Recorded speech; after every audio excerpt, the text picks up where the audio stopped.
Good afternoon, everybody. I'm Katie Richardson, one of the co-founders from Therapeasy, and I have the pleasure today of having with me Elinor Nygren Szapiro, and she is one of our Therapeasy therapists, and she's from Psychotherapy and Beyond. So welcome, Elinor. Thanks for being with us today.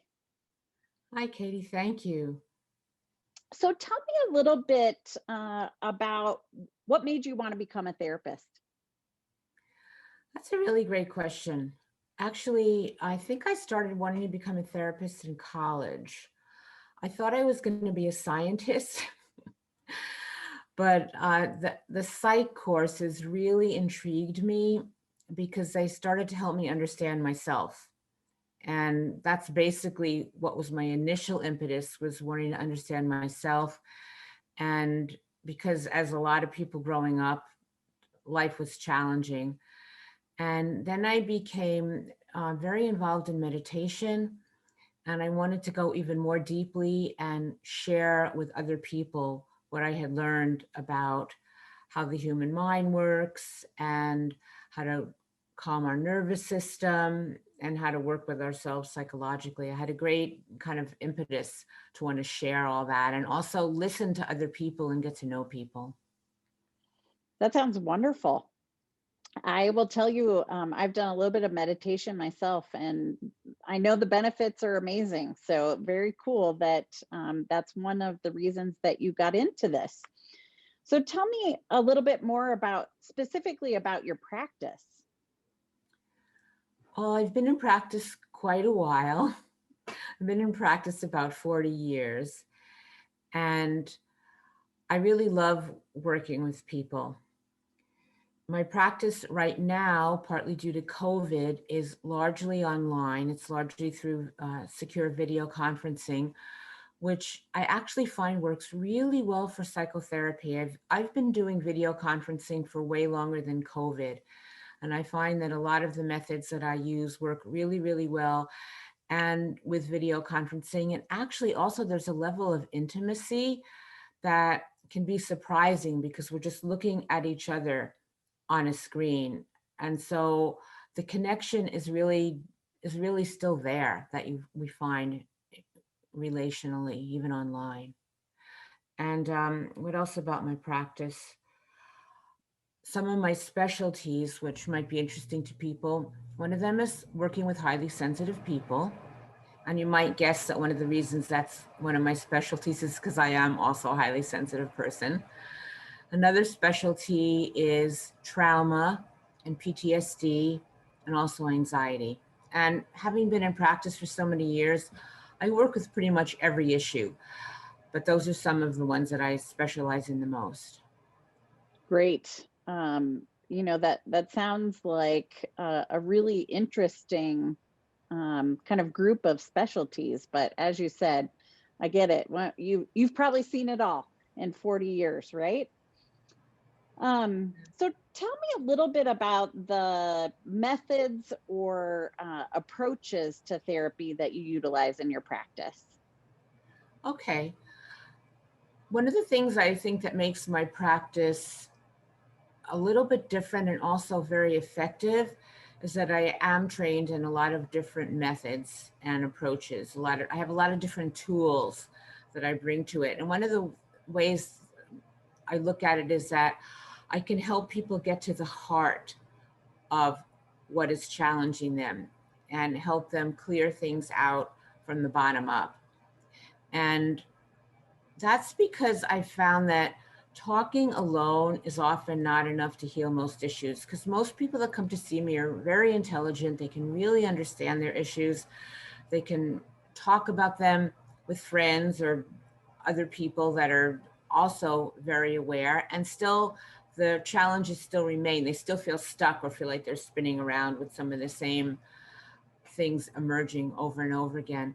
So a lot of the approaches that I use in addition to talking, because of course talking is really valuable, but some of the approaches I use in addition to talking go below just the cognitive level, below the conscious level, and go down below the neck to the body where we hold our feelings so that we can gradually and very safely open them up and move them out so that you can feel clear and relieved of whatever it was that was troubling you.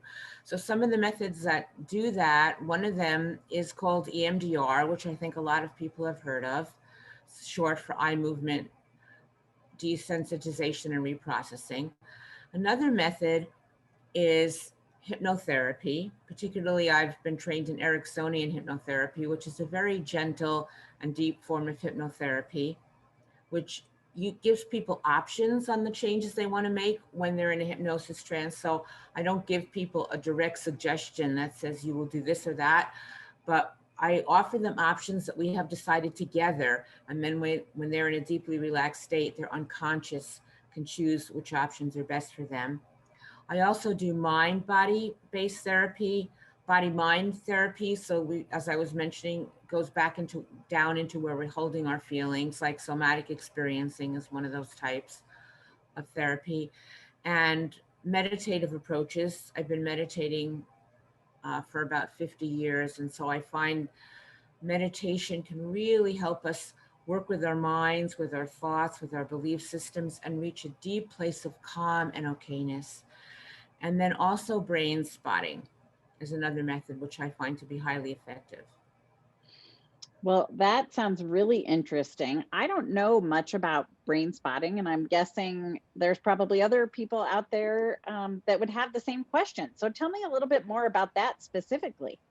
Okay, that's a great question, Katie, because brain spotting is actually the method that I have found of all the ones I've been trained in for most people to be the most highly effective method. It can work with all sorts of issues with brain spotting, everyday issues that may seem very ordinary, as well as the deepest down held and difficult issues.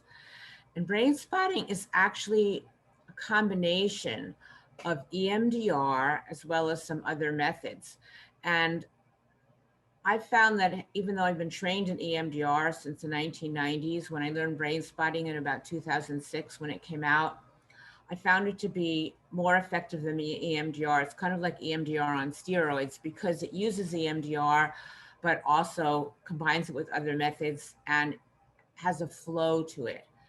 So brain spotting involves a couple main things. One is something that's called bilateral stimulation, which is a fancy name for just alternately stimulating or activating one part of the body in another.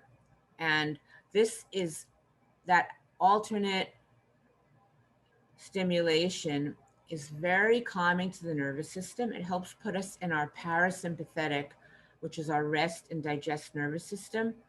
It helps us connect with our intuition, and it helps emotions kind of move gently up and out. And the way we do the bilateral stimulation and brain spotting is by actually listening to music or nature sounds that with little earbuds or headphones that are going in one ear and in the other. And you can listen to it at such a low volume that you don't even hear it, but the ear is just kind of registering that it's there. So during a session, the client could be listening to that.